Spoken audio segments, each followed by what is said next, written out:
I will then cover the Nordic countries, and my colleague George will talk about UK.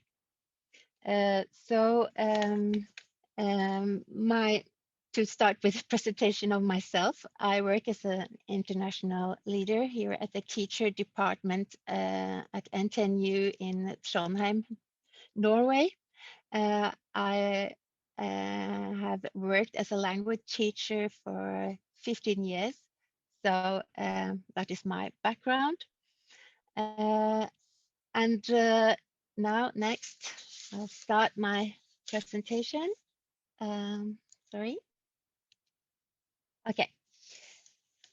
So in general, universities enjoy freedom of research, science, art, and tuition in the Nordic countries. They are responsible for the content and quality of the education they provide. And they also have a high autonomy of designing the admission procedures. And we'll see later on when I talk about Finland that they have the same system as Austria and Germany, where you have to meet face to face and have an interview before you can enter the teacher education. But I will get back to that. Teaching practice and the way it is carried out slightly differs in Finland compared to Sweden, Denmark, and Norway. We will see that it is not only regarding admission that Finland differs, and Norway, Sweden, and Denmark very often looks to Finland and the school system and education system there because they have another tradition than the Norway, Sweden, and Denmark. So in a Scandinavian perspective, there are both similarities and differences between the country's teacher educations in these countries. In general, you can say that Norway, Sweden, and Denmark kind of have deep roots in the seminar tradition, which means many regional teaching training colleges and not teacher education at universities. And this is how kind of different in Finland, which has been very much shaped in the academic tradition since the 1970s. Then the Norwegian, Swedish, and Danish teacher education has been closely tied to practice, and Finland more to research-based and university tradition. But first, a look at teacher education in Norway, because there are several ways to achieve or to be a native language teacher. Students can take a 5-year integrated master's degree with the pedagogical studies and 3 school subjects, didactics and practice. So this education is intended for those who want to teach in primary and lower secondary school and upper secondary school. If you see here from grades 1 to 7 and 5 to 10. So this is an integrated master. So that means that the program is 5 years. So you can also choose to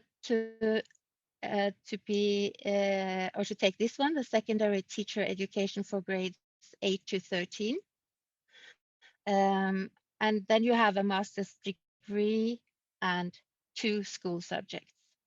And the last model or way to become a native language teacher is this one, the practical teacher training, which is based on higher education. If you have a master's degree within humanities or any other subject, this is a one-year program with 60 credits, and then it contains pedagogical training, didactics, and then practice. And then you can teach from upper primary level grades to upper secondary school. So this is a one-year practical teacher training program, but they are thinking of changing this to 6 months, because then you already have the subjects and you have a master's degree when you take this program. This figure, well, first of all, it only shows the ways of becoming a native language teacher. If you want to become a vocational teacher or within music, there are other ways. And this figure is quite like the figures of the ways to become a teacher in Sweden and Denmark, but they do not have this integrated master. It is at bachelor level. But all the teacher education involves pedagogical studies and guided teaching practice. And the university have own schools and agreements with the schools to where the students can have their internship. And they start with having internship already the first year. So they have practice every year, and it is 115 days practice altogether within the 5 years, and they start in the first year. They start off by observation, and then you gradually take part in the school life, and you start teaching yourself. So in Sweden and Denmark, if you want to become a native language teacher, it is a 4 years program, and it is not at the university. Well, not always at the university, but there are teacher training colleges. I didn't go into depth with all the subjects that you have in teacher education, but of course, to have admission, you have to have good skills in the native language. In Norway, you have to have a certain level in Norwegian, and in Sweden, you have to have Swedish. But you also have to have a certain level of English. And in Norway, you also need to have a certain level in mathematics. I wanted to show you a YouTube clip from Denmark showing that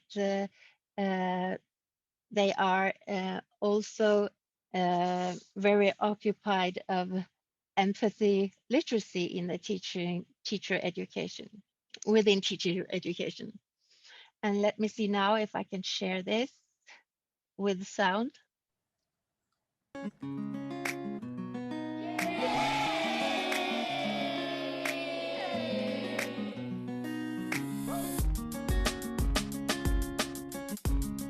I think for most Danish parents, it's at least as important to make sure that their kids has the right social skills than they have the academic skills. In my kids' schools, for instance, they would spend the first 6 months where they would just cut off all the education part whenever there was a situation where the kids were bullying or were yelling at each other, whatever. They would stop the education, and then they would spend time solving that problem, trying to make sure that the whole class knew how to solve these problems, how to be a nice person to others. So the first 6 months, they would do that all the time. And I would get more and more stressed because I was just, when are they going to learn how to read and write and all that? But of course, today, their academic skills are really high.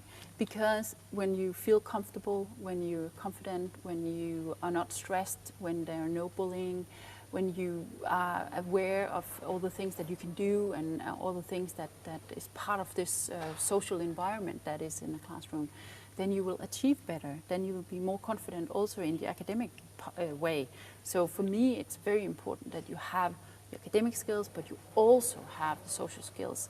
And that is what we teach the children in school, but it's also what a lot of the Danish parents, most of the Danish parents, I would say, are focused on at home.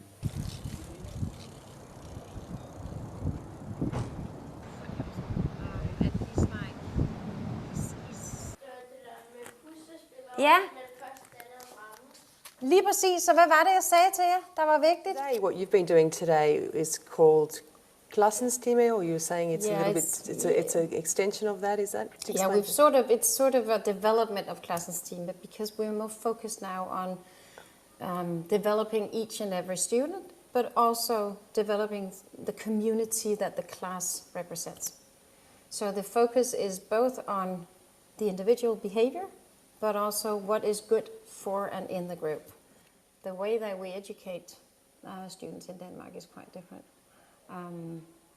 I have a very strong focus on the individual to make sort of a whole person or a whole platform around and under each and every student, because if they're not grounded and founded, they're not teachable anyway. Is this an essentially Danish quality? I mean, it seems that Danes tend to work together well in teams. You know, there's a rule.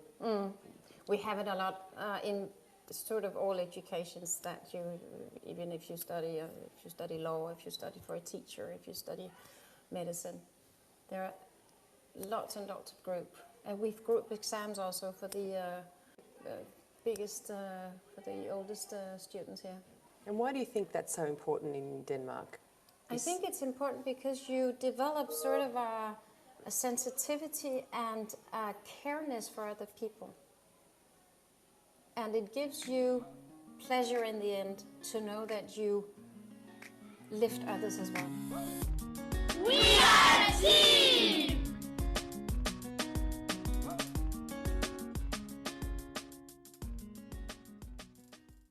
But this was then from Denmark, and Sweden, Denmark, and well, Norway. We are quite similar when it comes to teaching empathy. But what we also are very similar in is that we have had a lot of teaching or reforms in the education system, and now it seems like there is another reform in Sweden, and they are also thinking of having integrated masters instead of the 4 years program. So we'll see. In Finland, they have not had so many reforms within the education system. They have had this master's degree within teacher education since the 1970s, and also have a focus on the research-based teaching. And as I said in the beginning, admission is different in Finland. They have interviews. So teacher education in Finland is a very popular field of study. So they can kind of select most well-suited to and most motivated applicants for their programs. Okay, and then they have more or less the same link between teaching and research as in Norway, and also practice. And I wanted to show you this movie clip. Koulutus lisää hyvinvointia, vähentää syrjäytymistä, edistää kestävää kehitystä ja on yhteydessä talouden kasvuun. Sillä on siten suuri merkitys globaalien ongelmien ratkaisemisessa. Suomi on koulutuksen suurmaa ja siksi meillä on velvollisuus viedä koulutusosaamistamme kehittyviin maihin. Suomen koulutusjärjestelmää ei sellaisenaan voi siirtää maailmalle, koska yhteiskunnat ovat erilaisia. Sen sijaan me voimme viedä sellaista osaamista, jota tarvitaan haasteiden tunnistamiseen, yhteisölliseen asioiden kehittämiseen ja erilaisten asiantuntijoiden osaamisen kasvattamiseen. Me Suomessa uskomme, että maisterikoulutuksen saaneilla opettajilla on palo kehittää koulua ja omaa osaamistaan jatkuvasti sekä innovoida ratkaisuja paikallisiin ongelmiin. Helsingin yliopisto haluaa olla globaali vaikuttaja. Koulutusosaamisen vienti on yksi tehokkaimmista keinoista auttaa ratkaisemaan ongelmia.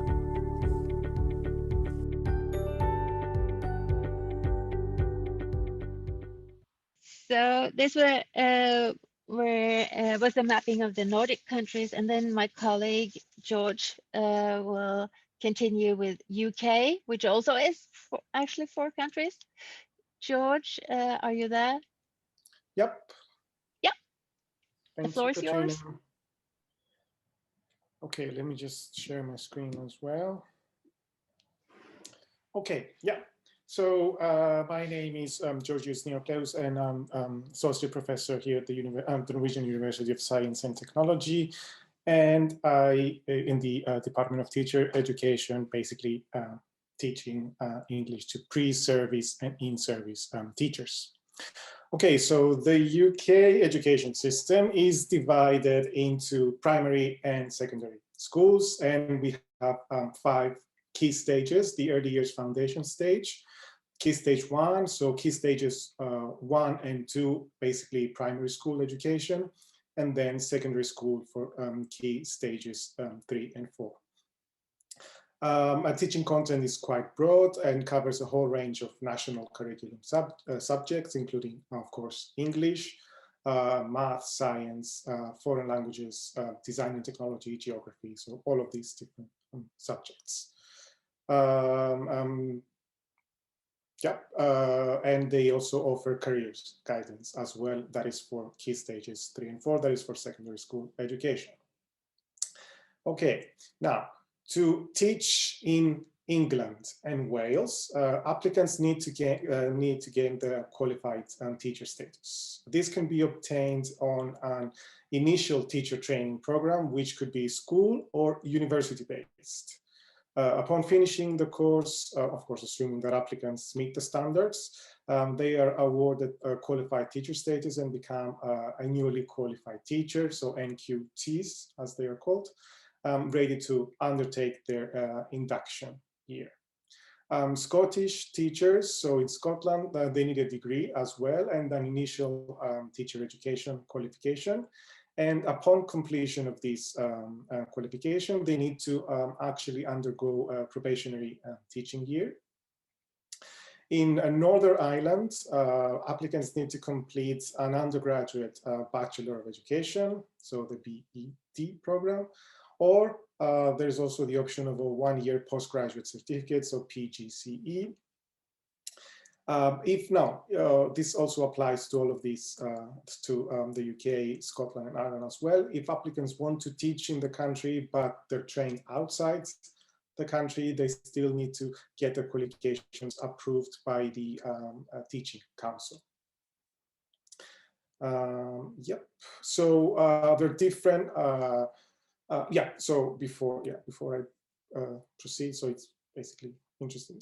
I think it's worthwhile saying that when they achieve the qualified teacher status, students are then required to complete an induction year to become fully qualified teachers. And during this time, they must demonstrate that they meet the teacher standards in England and the teacher standards, in Wales and Scotland and so on and so forth. And they also then provided with an induction tutor or mentor who follows them around and actually offers advice and guidance and blah blah blah. And they also have reduced teaching loads and also a tailored induction program. Now, the different routes to gaining the qualified teacher status, we have the university route. So students apply for university-based teacher training program, and they graduate with the QTS, so the Qualified Teacher Status. The Bachelor of Education degrees, the teacher training programs are the undergraduate route for those who would like basically to follow a career in teaching and graduate with the QTS status. These programs last 3 years, and this is the popular route for primary school teachers. So that is key stages 1 and 2. There's also the option of Bachelor of Arts or the Bachelor of Science, again with QTS, because they need the QTS to be able to to be able to teach in schools. So this is actually these two options, so the Bachelor of Arts and the Bachelor of Science, are popular with prospective secondary school teachers, so key stages 3 and 4, as they focus more on specialist subject knowledge that they will be required to teach, especially since the UK has the GC exams as well. Now, students can take a Bachelor of Arts or a Bachelor of Science degree course and train to teach after they graduate. They can then apply for a postgraduate teacher training program to gain a qualified teacher status. Yep, so this is the undergraduate routes, and there's the postgraduate routes. So this is basically the PGC option and the diploma in education. These are basically training programs that are available for prospective, both primary and secondary school teachers who have not basically gained the QTS awards. So the majority, obviously this is done on campus, but they also get a classroom experience, spending time, teaching, being trained in at least 2 schools for a minimum of 24 weeks. And this is a 52-week course, so the postgraduate certificates. There's also another option, so that is the assessment only route to the qualified teacher status.